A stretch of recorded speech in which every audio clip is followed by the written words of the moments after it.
এখন জুন ইউনজে এবং মিনজুকে একসাথে দেখে খুব চিন্তিত হয়ে গিয়েছিল। তাই বাড়ি ফিরে তার নরম খেলনাকে মিনজু মনে করে শোনাতে শুরু করে যে আমি ইউনজের গার্লফ্রেন্ড, যদিও আমি এখন ছেলে, কিন্তু এটা শুধু কিছু সময়ের জন্য। যখন আমি আবার মেয়ে হয়ে যাব তখন সব ঠিক হয়ে যাবে। তাহলে তুমি কেন বুঝছো না? এরপর রাগে তাকে ছুঁড়ে ফেলে দেয়, কিন্তু তারপর নিজেকে শান্ত করার জন্য ধ্যান করতে শুরু করে। পরের দিন ইউনজেকে দেখা যায়। সেও বেচারা চিন্তিত হয়ে আছে। সে বুঝতে পারছে না যে তার সাথে এটা কি হচ্ছে। তার জীবন পুরোপুরি জটিল হয়ে গিয়েছে যে তখন মিনজু আবার চলে আসে। গত রাতের কথা বলে যে আমি তোমার কারণে সারা রাত জেগেছিলাম, আমি ঘুমোতে পারিনি।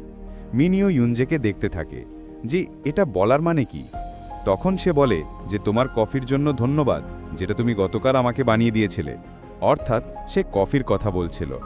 তাদের কথা শুনে মিনিওর সন্দেহ হয় যে তোমাদের দুজনের মধ্যে কিছু চলছে কি, কিন্তু ইউনজে মিনজুকে কথা বলার জন্য বসায়। তাকে বলে যে তোমার তো জানা আছে যে আমার গার্লফ্রেন্ড আছে এবং আমি তার জন্য গুরুত্বপূর্ণ। তখন সে হেসে বলে যে আমি জানি, কিন্তু তুমি নিজেকে নিয়ন্ত্রণ করছো যাতে তুমি আমার প্রেমে না পড়ে যাও। এটা শুনে সে চুপ হয়ে যায়। তখন মিনজু তাকে একটা পোস্ট দেখায় যেটা পার্টির দিনের ছিল। কেউ ইয়ানহে ইউনিভার্সিটির একটা ফোরামে তাদের ছবি পোস্ট করে দিয়েছে, কিন্তু তাতে শুধু জুনই ছায়া হয়েছে। বাকিদের ছবি তো ব্লার করে রাখা হয়েছে। জুন সেই ছবির কারণে সব জায়গায় বিখ্যাত হয়ে গিয়েছে এবং সবাই তাকে খুঁজছে। তখন ইউনজে বলে যে মানলাম আজ জুন আমাদের থেকে একটু আলাদা, কিন্তু এতটাও নয় যে এই লোকেরা এত পাগল হচ্ছে। এবং তারপর রাগ করে যে এরা আমাদের জিজ্ঞেস না করে আমাদের ছবি এভাবে কিভাবে পোস্ট করতে পারে। মিনজু বলে যে তুমি তাদের সাহায্য করতে পারো, তাদের জুন সম্পর্কে বলে দাও যে সে কে, কোথায় থাকে, সবকিছু শান্ত হয়ে যাবে। কিন্তু সে এটা করতে পারে না। জুনকে দেখা যায় সে এখন ইউনজের বোন ইউনাকে পড়াচ্ছিল, কিন্তু সে তো পড়াশোনা ছেড়ে তার চেহারা দেখছিল। এতে সে অস্বস্তি বোধ করে, বলে যে তুমি আমাকে এইভাবে দেখা বন্ধ করো, তোমার বই দেখো। তখন সে বলে যে আমার বইয়ের চেয়ে তুমি বেশি সুন্দর। তারপর বলে যে আমি জানি তোমার এবং আমার ভাইয়ের মধ্যে কি সম্পর্ক, কিন্তু তুমি চিন্তা করো না, তোমার এই রহস্য আমার কাছে নিরাপদ থাকবে। আমার পক্ষ থেকে তোমাকে পুরো সাপোর্ট। এটা শুনে সে খুশি হয় যে অন্তত কারো তো তার রহস্য জানা আছে যে তার সাথে আছে। এরপর সে ইউরির সাথে দেখা করতে যায়, কিন্তু যখন তার কথা মনে পড়ে তখন বাইরেই থেমে যায়। যে এর মধ্যে ইউরিও আবর্জনা ফেলার জন্য বাইরে আসে, তাই তাকে ভেতরে নিয়ে যায়। সে তার জন্য খাবার নিয়ে এসেছিল, কিন্তু সে কথা বলছে না। তখন সে বলে যে তুমি কতক্ষণ এইভাবে চুপ থাকবে, তুমি আজ আমাকে কিছু বলোনি। তারপর তার গাল ধরে তাকে কিউট বলতে শুরু করে, যে তখন সে তাকে ধাক্কা দেয় যে তোমার এইভাবে কিছু করার অধিকার নেই। এরপর তাকে একটা কাগজ দেয়। সে তাদের দুজনের জন্য কিছু নিয়ম বানিয়েছে। যতক্ষণ জুন ছেলে থাকবে ততক্ষণ তাদের সেগুলো মানতে হবে। প্রথমটা যে জুন কোনো রোম্যান্টিক কমিকের মতো তার সামনে একদম আসবে না, যেমন সেই দিন তার জন্মদিনে এসেছিল।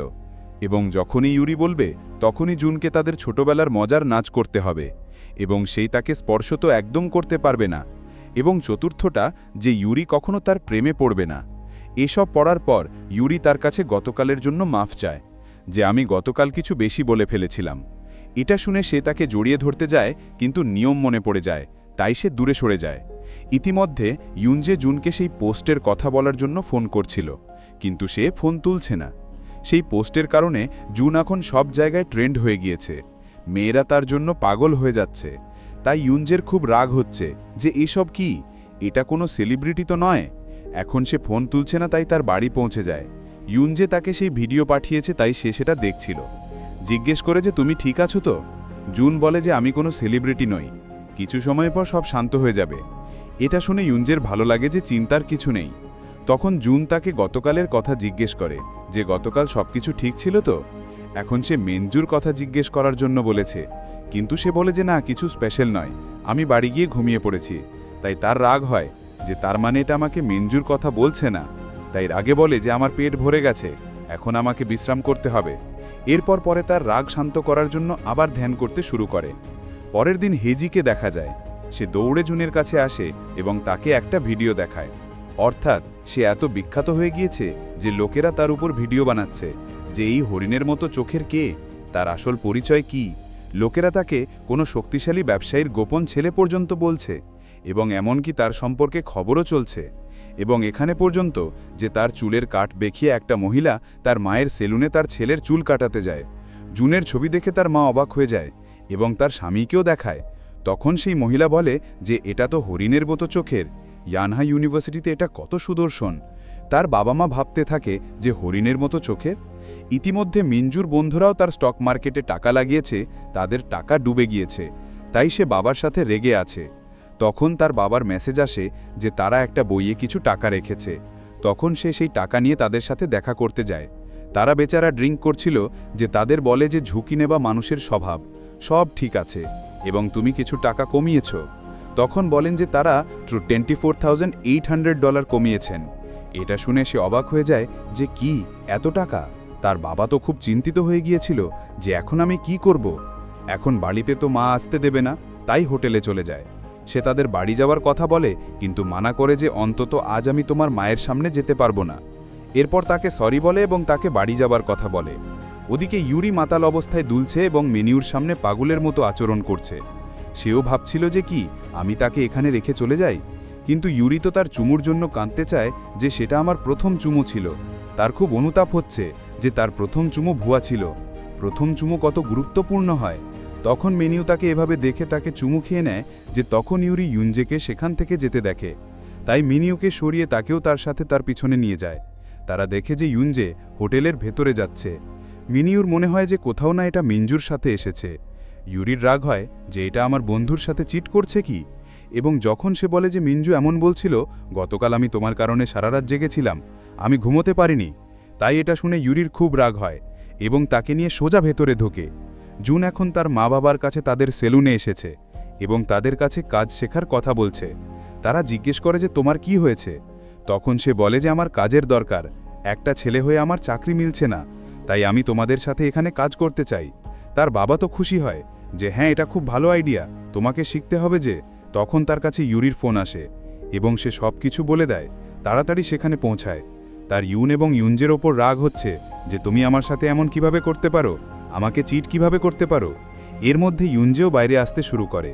তাকে সত্যিই এখানে দেখে জুনের খুব রাগ হয় এবং ইউরির তো সহ্য হচ্ছে না, তাই সে তার সাথে কথা বলার জন্য চলে যায়। বলে যে আমি তোমাকে রঙে হাতে ধরে ফেলেছি এবং তাদের দুজনকেও বাইরে আসার জন্য বলে। তাদের এখানে দেখে সে অবাক হয়ে যায় যে তোমরা এখানে কি করছো। তখন ইউরি বলতে থাকে যে মিঞ্জু কোথায়, তুমি তার সাথে এসেছো তো, এবং সে তার টাইমারও রেকর্ড করেছে যে তুমি এখানে আছো 1 ঘন্টা হয়ে গেছে। সে অবাক হয়ে যায় যে তোমরা কি বলছো, আমি আমার বাবার সাথে এখানে এসেছি, কিন্তু তাদের বিশ্বাস হয় না। সে বলে যে তোমাদের ভুল বোঝাবুঝি হয়েছে, সত্যি আমি আমার বাবার সাথে এসেছি। জুন বলে যে ঠিক আছে, তাহলে আমাদের তার কাছে নিয়ে চলো। তখন ইউরি তার হাত ধরে তাকে ভিতরে নিয়ে যেতে শুরু করে যে চলো দেখাও। তাই ইউনজে তাদের রুমে নিয়ে যায়, কিন্তু সেখান থেকে কোনো মেয়ে বাইরে আসে। এখন ইউরি মিঞ্জুকে দেখেনি, তাই তার মনে হয় যে এটাই মিঞ্জু। সে তার ওপর রেগে যায় যে এর মধ্যে তার স্বামী বাইরে আসে। তাই ইউনজে সরি বলে যে আমরা ভুল রুমে এসেছি, তার বাবার রুম তো তাদের পাশের রুম ছিল। তখন যখন সত্যিই তার বাবা সেখান থেকে বাইরে আসেন, তখন তারা অবাক হয়ে যায় যে তার মানে এটা সত্যি বলছিল। ইউনজে তারপর তাদের সবাইকে তার বাবার সাথে পরিচয় করিয়ে দেয় যে দেখো এরা আমার বন্ধু। ইউরির তো নিজের উপর লজ্জা লাগছিল যে আমি এটা কী ভেবে ফেলেছিলাম, তাই বাইরে দৌড়ে পালিয়ে যায় এবং জুনও কিছু বলতে পারে না। পরে ইউনজেকে বাড়ি পৌঁছা দিতে যায়, তখন জুন তার কাছে মাফ চায় যে আমি যদি তোমাকে মেঞ্জুর সাথে না দেখতাম তাহলে আমি তাদের বিশ্বাস করতাম না। সে জিজ্ঞেস করে যে তুমি আমাদের কি করতে দেখেছ। সে বলে যে আমি তোমাদের দুজনকে ক্যাফেটে দেখেছি, তাই তোমরা একে অপরকে খুব ভালোবাসার সাথে দেখছিলে। তখন ইউনজে তার জন্য সরি বলে যে আমি তোমাকে মেঞ্জুর কথা বলিনি, কিন্তু আমার তার সাথে এমন কিছু নেই, সে শুধু আমার জুনিয়র, তার বেশি কিছু নয়।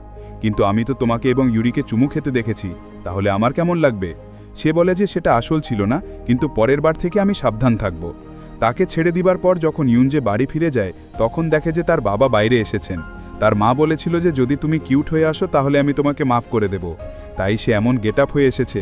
সে তো বলতে থাকে যে কোথাও না মা তোমাকে এভাবে দেখে ডিভোর্স না দিয়ে দেয়, কিন্তু তারপর ভিতরে গিয়ে দেখে যে তার বাবা তো মায়ের সামনে নাচ করছে এবং তার মা রাগ করার পরিবর্তে তার সাথে নাচ করছে, অর্থাৎ তাদের দুজনের মধ্যে সব কিছু ঠিক হয়ে গিয়েছে। তাহলে পরের দিন সেও এমন গেট আপ নিয়ে কিউট হয়ে পৌঁছে যায় জুনের বাড়ি এবং তার সামনে এমন নাচ করতে শুরু করে, তাকে খুশি করার চেষ্টা করে। তখন সেও খুশি হয় এবং দুজন নাচতে শুরু করে। এখন তারা দুজন তাদের মুহূর্ত উপভোগ করছিল যে মাঝে বাধা দেবার জন্য পৌঁছে যায় মিঞ্জু। সে তাকে এখানে দেখে খুব অবাক হয়ে যায় এবং যখন তারা জেনে যায় যে সে এখানে শিফট হচ্ছে, এখানে থাকার জন্য আসছে, তখন তারা দুজন অবাক হয়ে যায়।